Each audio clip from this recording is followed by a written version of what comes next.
10ஆம் வகுப்பு கணிதம் அலகு 7 அளவியல் பயிற்சி 7.1 10வது கணக்கு பார்க்கிறோம்.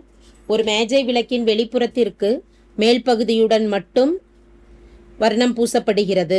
ஒரு சதுர சென்டிமீட்டருக்கு வர்ணம் பூச ரூ. 2 செலவாகுமெனில் விளக்கிற்கு வர்ணம் பூசுவதற்கான மொத்த செலவை கணக்கிடுகன்னு கேட்கப்பட்டிருக்கு. மேல் பகுதிக்கு வர்ணம் பூசுறோம். இடைக்கண்ட வடிவ மேஜை, இடைக்கண்ட வடிவ அதாவது மேஜை விளக்கின் வடிவமானது இடைக்கண்ட வடிவம்னு கொடுக்கப்பட்டிருக்கு. அந்த வடிவத்தை எழுதிக்கலாம். இடைக்கண்ட வடிவ மேஜை விளக்கு மேல் பகுதியோடு சேர்த்து வர்ணம் பூசுறோம். மேல் பகுதியானது வட்ட வடிவத்தில் இருக்கும். இப்போ இடைக்கண்டத்தின் பரப்பையும் வட்டப்பகுதியின் பரப்பையும் கூட்டிக்கிட்டோம் அப்படின்னா மொத்த பரப்பு என்னான்னு தெரிஞ்சிடும்.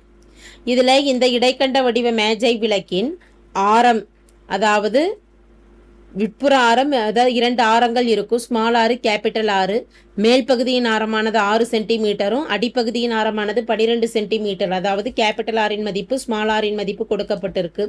அந்த மதிப்புகளை எழுதிக்கலாம். விளக்கின்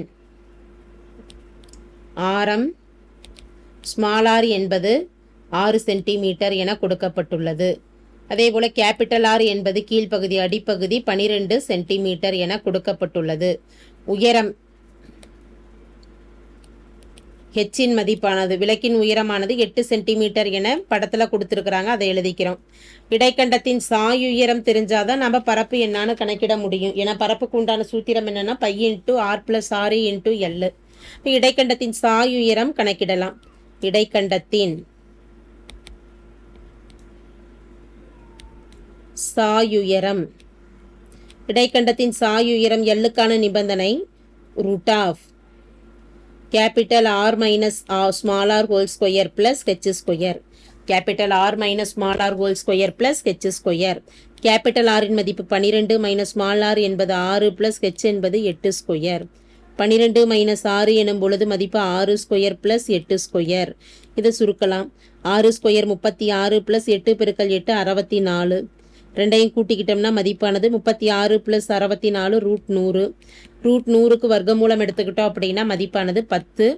இப்போ சாயுயரம் L என்பது 10 சென்டிமீட்டர் என கிடைத்துள்ளது. இனி மொத்த பரப்பு என்னான்னு கணக்கிடலாம். வர்ணம் பூசப்படும் பரப்பு அப்படிங்கிறப்ப மொத்த பரப்பு,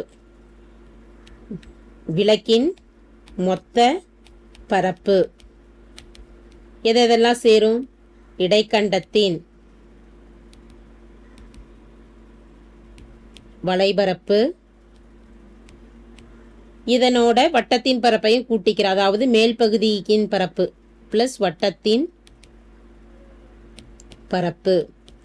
இடைக்கண்டத்தின் பரப்புக்கு உண்டான சூத்திரம் நார்மலாக பரப்பு அப்படின்னாவே கூம்பின் வளைபரப்புக்கு πr/L. இடைக்கண்டத்தின் வளைபரப்பு அப்படிங்கிறப்ப π × capital R + small r × L plus வட்டத்தின் பரப்பு πr². இதை மல்டிபிள் பண்ணிக்கலாம். அதாவது π ரெண்டுலையும் பொதுவாக வெளியில் எடுத்துட்டோம் அப்படின்னா ப்ராக்கெட்டில் r+r × L plus small r² இருக்குது. மதிப்புகளை பிரதியிடலாம். πக்கு 22/7, ப்ராக்கெட்டில் கேபிட்டல் R என்பது 12 ப்ளஸ் ஸ்மால் r என்பது 6, L என்பது 10ன்னு கிடச்சிருக்குது சாயுயரம், ப்ளஸ் ஸ்மால் r என்பது 6². 22/7 பெருக்கல் 12 + 6 18 பெருக்கல் 10 ப்ளஸ் 6^2 36, 6 36. 22/7 பெருக்கல் 180 ப்ளஸ் 36 சுருக்கலாம். 22/7 பெருக்கல் 216. 22 பெருக்கல் 216 மதிப்பானது 4752/7. கேன்சல் பண்ணலாம். 1 7 6 7 42, மீதி 5. 8 7 35, 6 47 49. 55ல் 49 கழிக்க போக 6 62. 8 56, மீதி 6. புள்ளி 60. 60ல் 8 56, மீதி 4 40. 40ல் 7 35, மீதி 5 50. 7 49. புள்ளிக்கு அடுத்து ஒரு 2 எண்கள் எழுதினா போதும். அப்போ 678 புள்ளி மதிப்பு. புள்ளிக்கு அடுத்து 3வது எண் 7 இருக்கிறதுனால 2வது எண்ணோட ஒன்றை கூட்டிக்கலாம். அப்போ மதிப்பானது என்னதுன்னா 8 6. அதாவது ஒரு சதுர சென்டிமீட்டருக்கு ஆகும் செலவு, ஒரு சதுர சென்டிமீட்டருக்கு ஆகும் செலவு ரூ.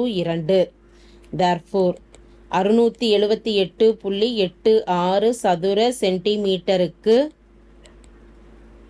வர்ணம் பூச ஆகும்